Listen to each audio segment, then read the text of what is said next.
the design, beautiful of this, and you accurately guessed 1992. But the part that's the best is the name of this. Yes, that's 100%. I totally remember the Balzacs. Yes, the Balzacs. Now, just the ability to put a balloon in this and it protect the balloon, and it's like the bounceability of it, Yeah, it's incredible. We found like maybe 10 of them. So I've got a couple at home, and it's been so entertaining in the house. Like, yeah. because and you can take it outside and the balloon won't fly away, but you can kick it hard. It's just Mhm. like it's better than a beach ball. So much better because it's got a little bit of heft to it. It's got a little bit of heft, and the balloon is like protected. It slowly might deflate over time as balloons tend to do, but like it is incredible. And it also has the giggle ability of it being called a ballsack Mhm. Yeah, with a Z, though. with a Z to protect you from getting confused about what it's called. I think it's like classic. It's like when they put a Z at the end of something. It's like Yes. that's Totally now a different. thing. Totally different. Yeah, that's not what we're saying. We're definitely not playing on the fact that it Mm-mm. sounds similar to Nope. ball sack, and Indeed. it's called a ball sack. Yeah, no, I want to say that the first time I saw those, I was in Disney and they had like just come out and they were trying to sell them or they did some like cross marketing thing. And there was a whole, like, so there's the classic marching band that's doing their thing. And then there's the Balzac guy who's trying to sell all Yeah. different sizes of them. And it was just like, I'm dumbfounded by how cool they were. But he's like, yeah, They you'll jump on it. It won't pop. I'm sorry, what?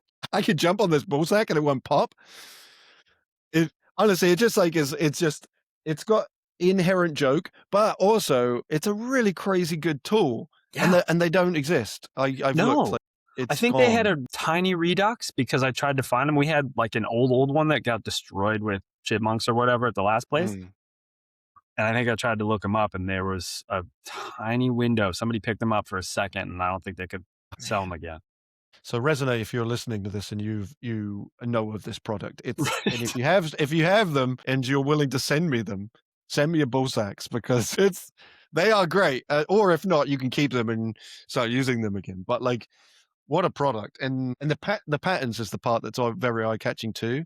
You know how Right. like fashion comes back and all of that, like the 80s, 90s color ways are always back. So like Mhm. I showed this to like brought that out for my daughter and she was like, "Oh my God, I love these." It's like, okay, the The colors. only thing that's missing from that is the hypercolor. Yeah. Did you have that? I don't know if I had the hypercolor. Man, it was brilliant. So you could put your hand on a shirt and the heat of your hand would Oh, I change the do know color what of that the is. shirt. Yeah. Yes, I do know what those are. Until, inevitably your mom forgot and threw it in the dryer and then it was just a shirt. But Yeah. Oh, man. All these things are coming back. Like, right? I'm observing and I've got an order for it, is like look at your wristwatch band, like Yeah. that kind of bright neon-based colorways, it's back. And so it's like being able to pull your stuff out from the 80s. Also, the Like bonus, I Phil, was is there's certain skiing. of us that just never let things go. So, like, Yeah. I refuse to let the neon go. It's just part of my soul. So you got to let it. I mean, you've got how many swatches, I've right? got 4 or 5 But that's what I swatches, mean. but Like, you're still holding on to those swatches. Like, those never went anywhere. It's just they fell out of no. favor. Yes, exactly. And now everyone says, "Look, that's a cool watch, Phil." And Mhm. it's like an analog watch. Look at this. Doesn't have any numbers on it. People can't read it. It's rad because they can't read it. It's the It's unknown. rad. Yeah, exactly. What's the time? Mysterious. Oh my God. Is the time mysterious right now, or is it just me? No, the time is mysterious, and it is slightly you because you can't tell the Exactly. It's this many. wow, what a great start. This has probably been one of the best starts to a podcast I've done in a while Very effective. because what we've talked about a ball sack and Yeah. neon colorways. Neon colored watches. Okay. Nailing it. Um, so Rob, whose arms are strong. That's what I've written. Oh no, sorry, strong arms, arms There strong. you go. Are your arms strong? Would you describe your arms as strong? I mean, the greatest insult that I ever received as a child was somebody switching it around and calling me arm weak. So that one hurt a That little bit. really I mean, I sets. apparently have aspirations to have strong arms. Yeah, I don't know. I think knowing you, I think your arms are I strong. can I've pick hugged you things up before. and I can hold them. So yeah, they work. Oh, those are strong arms. Um, I think actually one of the last times we chatted in person, I think we resonated with the fact that There are a few people I found who, actually now, because maybe COVID was a problem, we lost some people in terms of like in the industry. But you and I have been in the industry for pretty much the same amount of time, but it's fun seeing familiar faces, and those that diminishes to a certain degree, right? Like some people you'd see at conferences, they're like, oh, they're not there the next year because they've found another career. So it's kind of fun to find people who have been in the career for the same amount of time doing the same thing. What for you is like was the start point for getting into experiential ed or adventure ed? Like what was that draw point? Because I actually don't know if I know the answer to that for you. Yeah. Well, so I grew up in a town where it was not okay to not go to college. And when I told my guidance counselor that I wasn't planning on it, she had a tiny panic attack, quick shuffle through the bottom drawer into the well back. And my local community college conveniently had an adventure ed program. Uh, Also conveniently for me, it was the pictures of it were on the wrong page. So I got, my rec leadership degree instead of the 1 year certificate. But yeah, no, I fell into that just purely from the standpoint of like, oh, that's fun. Like I grew up rock climbing and stuff like that. But then I found the full love of the fact that there's so much more to just the technical side.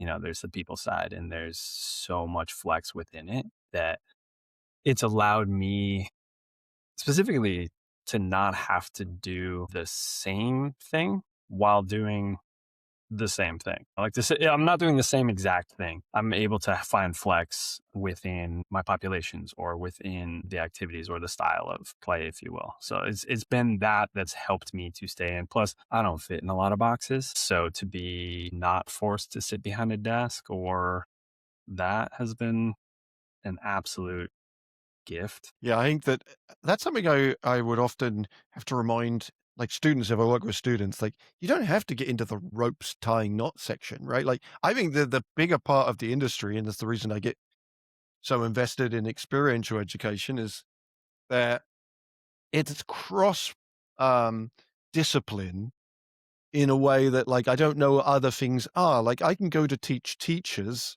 how to be better teachers because I have an expertise in knowing how to work with human beings. Yes. And the fact is that anyone who works in front of human beings would benefit from the stuff that we know. It makes that kind of, I think it's later on in maybe your career or you realize like the advantage of knowing how to play games. Like I sort of joke, we were just joking about like the holidays prior to recording of the challenge of it, but like there's a benefit to me being able to play and entertain that is actually really kind of helpful for either one being a parent, but also being a family member of people who are struggling to find entertainment is like, I can make up a game or we can play something. So like the human components, when was that for you? When did you notice that kind of shift between like, actually I'm better at like, or I'm finding value in the human part more than I find value in just even being outside? Yeah, yeah. I mean, it's kind of always been there purely from the standpoint of I have a long-standing struggle with accepting that I don't want to say good enough. That feels like I'm, self-deprecating, but I've not achieved what I want to. And I know I'm pretty good at checking my flaws. Like I know that as a participant, I never ever liked the debrief because as somebody who has lived a life with ADHD, I know there's something better coming. So why do we need to talk about that thing that already happened? Like we're done. Next. So I spent most of my career trying to learn how to make that better. And I think it was that process that really helped me to understand how important the conversations, the connections are. And I started to focus more on that and like the tweaks therein rather than the activity that it was. Like I had a group one day that it was a big group. So we were all waiting on the schedule to get to the next activity. We couldn't get there because we finished our challenge first. We're waiting for the next element. And a group of kids was like, hey, can we play patty cake? Okay. And then just out of curiosity, just for fun, because we had just finished our debrief and the reflection of the previous element and we're going forward. I was like, okay, so why do you think we played patty cake? And I was wholeheartedly expecting them to just say, because you said we could and we asked. But no, they spun it into like, wow, it helps our hand-eye coordination. We're working together. And like, it just, it was pure silliness, but at the same time, like they were genuine answers. So it really was interesting to watch that happen. And that kind of has helped to inform everything, like as you were saying, I don't need to know. It actually is, I think, beneficial for me to not be an expert in whomever, whatever group I'm working with. Like I need to have a background of some semblance of what they do, but like you're always going to be better at knowing what you do. My job is to know and hear the elements that you may be missing because you're focusing on the tech side. Like when you work with that corporate group, like I don't need to know how to function through your litany of spreadsheets. I need to know, is it working? And I need to be able to ask you the appropriate question to allow you time to answer. Wait, maybe it's not. Maybe it's if we did this, this, and this, or, so and so was saying this last week, but we kind of just shuffled it to next. Those are the things I think that really, really help us be better as facilitators and just as, I don't know. Yeah, really facilitators. There's something more in my head, but I can't find the word. It's one quick thing before we keep talking. It sounds like you're like tapping something or hitting something. It sounds like a drum. So it's Perhaps. like, Oh, I might have had my foot on the table. I think that's what it was. it's okay. Just be aware of that. I can get that out, but it's like, No, my but foot I was can just hear up like, on the table, and that's where the mic is attached to the oh, table. okay. So I will not do that going forward. Yeah, it's okay. I work with someone who, as they talk, they just have to keep slapping the table, and it's like, oh, are you kidding me? Stop slapping a table. um, yeah, there's two things I want to like touch on. First is, when did you? I don't know if I knew this about it. When did you get diagnosed? Know that you had ADHD? Was it as a kid? Yeah. I recently got diagnosed as an adult, and I think that that's kind of illuminated a lot of my life of being like, Yeah. oh my god, now I know why school kind of sucked for me Hmm. and why like I just couldn't find something. Like it was like, Yeah. I don't know, I struggle. And so I wonder that I think about that from partly the perspective of doing the work that we do.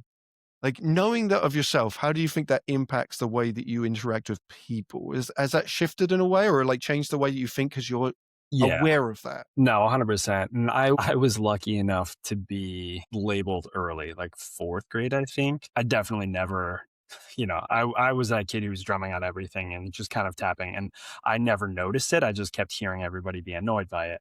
Um, so I was able to be in classes with a bunch of other kids. Like, so we had, and that was literally the first time that I sat around a table with 8 other dudes who are all like, I was like, oh, I get it. It's wow. But all of us were just, in our own heads, like no one was bothered by it, but it was just one of those things where like that was the reality of it. And through like most of those, they were special ed classes, it's not, it's a broad spectrum, just like everything else. But through that special education, the capability of learning coping mechanisms and different tools, that is really what's made a difference for me. And I think once I realized that sharing your authentic self and letting the group know, like, hey, listen, I've lived a whole life as somebody with ADD. Like, I'm old enough now that I didn't have an H in in the diagnosis at that time. That came later. But it is one of those where it allows people to go, wait, there are other ways, like, so I really focus on letting people engage how they feel right. And we've talked about this too, like from the introvert standpoint, finding ourselves in an extroverted world, like, how do you facilitate activities that make sense authentically for you? Like, don't be forcing yourself to be somebody you're not. So I think through all of that, it does kind of, when I'm in a good space and I find that I'm better at work than I am at home, and this has been a long-standing conversation that most people seem to be better at work than home as far as like acknowledging their skill set. We talked about how great we are at pushing each other's buttons within a family. We're also not great about finding coping mechanisms as quick as we possibly should in that situation where, like, my son is majestic at pushing my buttons to the point where, like, if it was a sport, we wouldn't have to work ever because of the money that he would be paid in purely sponsorships alone. And I know it's coming. I catch it. I see him doing it. And, most times I can see it in time before I just get flustered by it, but not always, whereas at work, I don't know if it's, there's the care and the concern, but it's different. So I'm wondering how much of that, I still share. These guys know we talk about it more in the deflection after we've pushed each other's buttons and got Mhm. flustered. But I feel like at work, perhaps it's more upfront than at home. So I don't know. You ever Yeah, deal it's with that? interesting as well because I think that I experience anxiety a lot, and I've been open on this podcast. I've been do therapy and take medication. There's a level of being neurodivergent in some way that is actually creates great empathy. I think for me when I'm working with groups, and I'm noticing stuff in my daughter, and I think I'm able to talk about it with her, but, like, there's I don't know, it's almost like an embarrassment around family in a different way than there is when I'm working with groups where I feel like I can role model a behavior in them and see work in them that can be really advantageous that maybe I'm not as good at bringing back home. Um, I also wonder too, though, like, because that's really, really well said, is we're not living with these groups. We get to be their best self. Like, think about it with your daughter. Like, I see it with my sons all the time. Like, they're their best selves when they're out in the world, and then they come home and they're their authentic selves. I wonder how much of that is the same with us, where like we're better because we're able to focus on how we should be behaving, whereas at home we kind of, let the guard down a little bit, and our less proud parts leak out, if you will. I brought this up in another conversation with someone. It was, this idea of facilitator guilt. The facilitator guilt that I have is that as a facilitator, when I'm in front of a group, I am, as you said, like I can be more extroverted in a way that I don't elsewhere. It's a performative act sometimes, but I think it is like highlighting me in a really good light. And then I'm exhausted from doing that because I knew it took a lot from me. And then I don't bring that back to the home. And so then family or friends outside of work sometimes don't get to see me in the way that it's almost like I have two very different personas. Yeah. And, that can be a stretch because if only I could do the things that I was doing at work equally with I friends who were like, "Hey, do you wanna hang out?" and blah, blah, blah, but 'cause I am introverted, I'm like, "Ah, God, do I have to?" I just did that with people who paid me to do that, you know? And it's like, I don't wanna do that now. Um, but I think this lines up a little bit into another topic I know that you sort of highlighted as well as feeling of worth, of like the imposter syndrome mindset of like being there's a point where I think that both of us, we've kind of aged into I think it's the joke of being adult anyway. Like as an adult, you're not more of an adult. You're just better at faking you're an adult because you're older and you're like, I can fake it a little bit more, but I'm still like my teenage mind.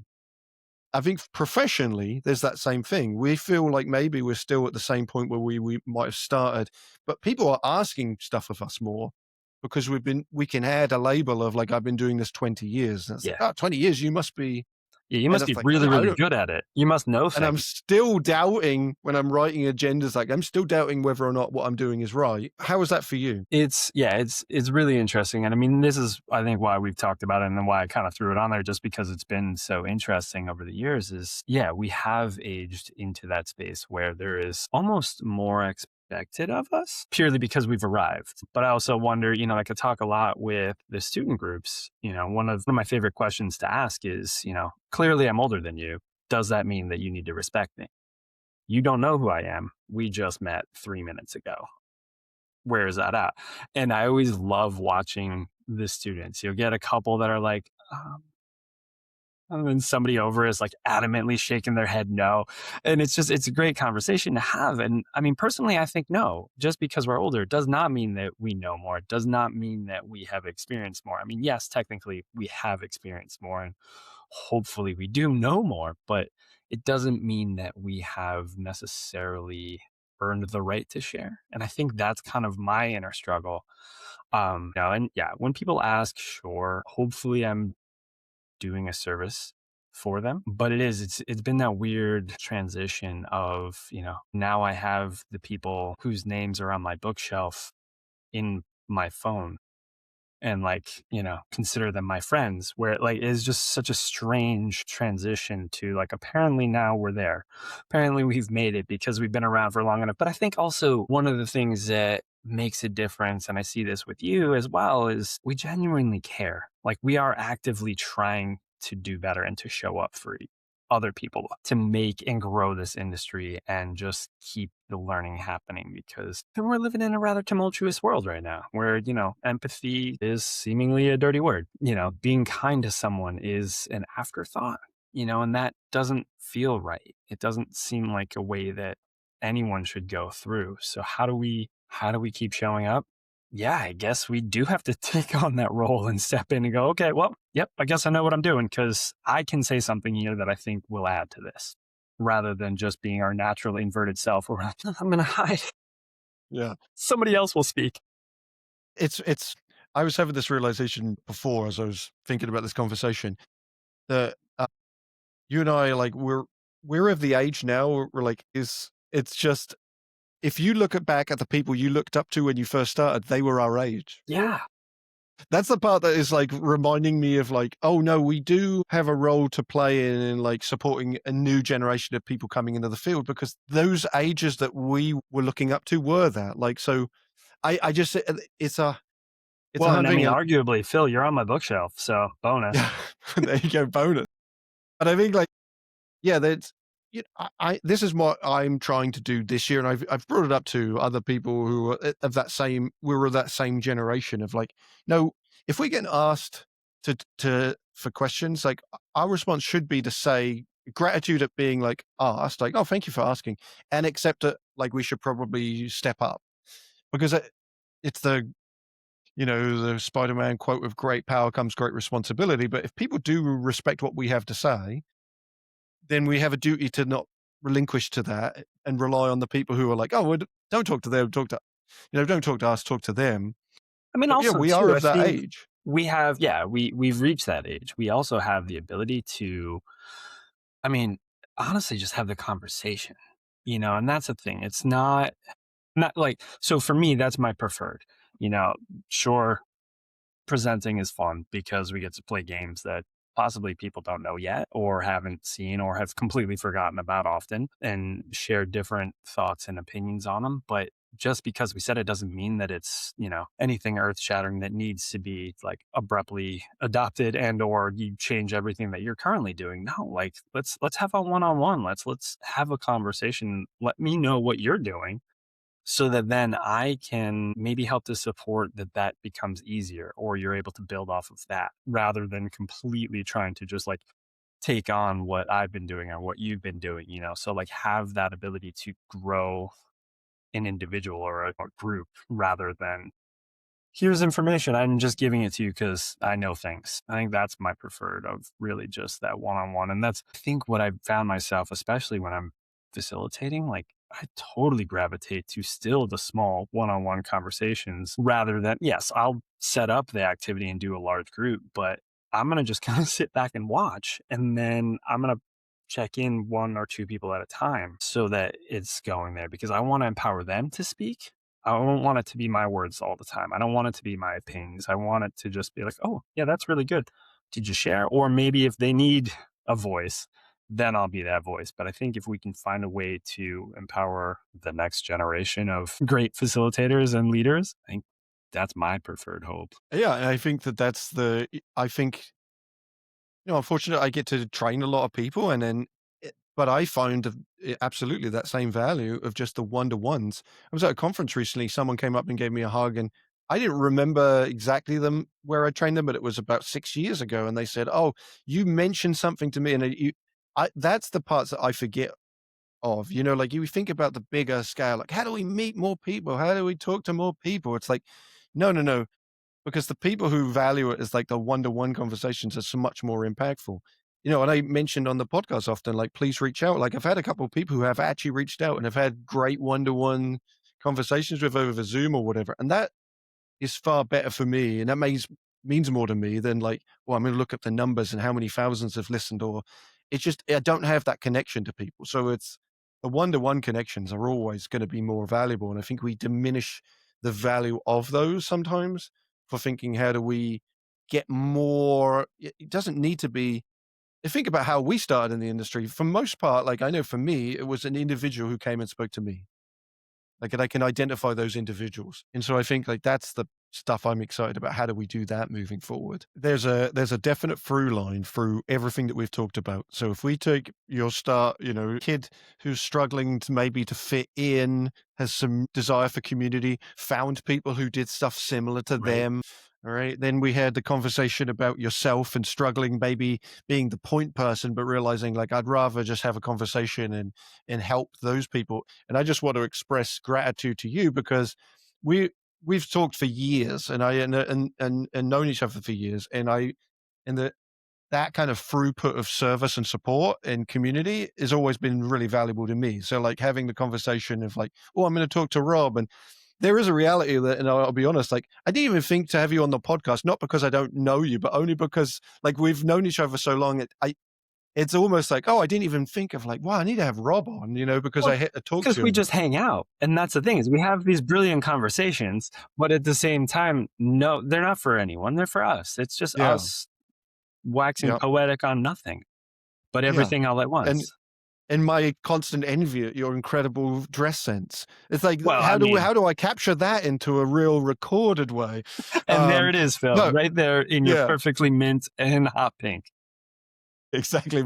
In my sweater that I've worn just for you. But no, I just think that through line of just finding people to connect with and really supporting like sense of community, because I think that that's what keeps people in the industry. And so that would be kind of a message to newer practitioners as well, as finding people who are connected and have a similar sense of community, or through, you know, and just being able to connect with people in that way. And that being the core central line, that's what keeps people still in the field. Like 100%. it's hard to do stuff alone and isolated, and that can feel that way in this field. Like I encourage people to reach out to me and Rob to find that connection. I would say like if you're new, you're probably not going to want to hang out with people who are 20 years older than you. But just know that there will be a point where you'll get to an age where you're like, oh, it doesn't matter who you're hanging out with. But I mean, it is. I feel like so many people say, "Oh yeah, no, reach out. I'm around all the time," and it is Yeah. pure garbage. They don't actually want that. They don't want somebody to reach out to them. Like it's just that thing that you say. It's kind of like when you meet someone on the street and you're like, "Oh, hey, how are you?" No one is expecting. Like, have you ever answered how you are? It's Very infrequently. It's right. like, I'm fine. Yeah, Yeah. always. It's just topical and surface. I love asking that question, and I'll be like, "Hey, how are you today?" And then I wait. No one knows what to do, and they're like, "Oh, wait," and then they answer. But it is one of those things where, like, I genuinely look forward to people reaching out. We've got all of our trainers that we've trained through. I'm like, let me know. I'm around. This is my job Yeah. is to answer your calls. And I mean, I would say 10, 15 a year reach out, which is great. We're getting things built, but I don't know, it's too hard to do this by yourself. And it's too easy to just think like, oh, everybody else is busy. I'm not going to bother them. So bother us. Yes. This is your message to bother Rob. So I'm like, Rob's information is in the description, and he's been very transparent about this. I expect to check in with him a month after the episode comes out and expect to have heard that he's been bothered. So, and if you haven't, it's like, what the heck? Right? It's So, my fault, yeah. Phil. So, Sorry, nobody listened. yeah, listen. All right. So, well, thanks, Rob. I think we've really like had that kind of message all the way through, that I think that is the important thing. And I encourage people to have these conversations with people. And I hope that people have just been, invited into a conversation between two friends who just are connecting over similar things, and you have resonated in some way with this. But I appreciate you. Yeah, appreciate you, Phil. That was really a setup just to say you Yeah, appreciate me before I 100%. appreciate. Yeah, that's, I don't actually appreciate you, Rob, but I appreciate that Damn you it. appreciate me. Now I've set you Here you up go. for that. Win it. Finished. Full circle.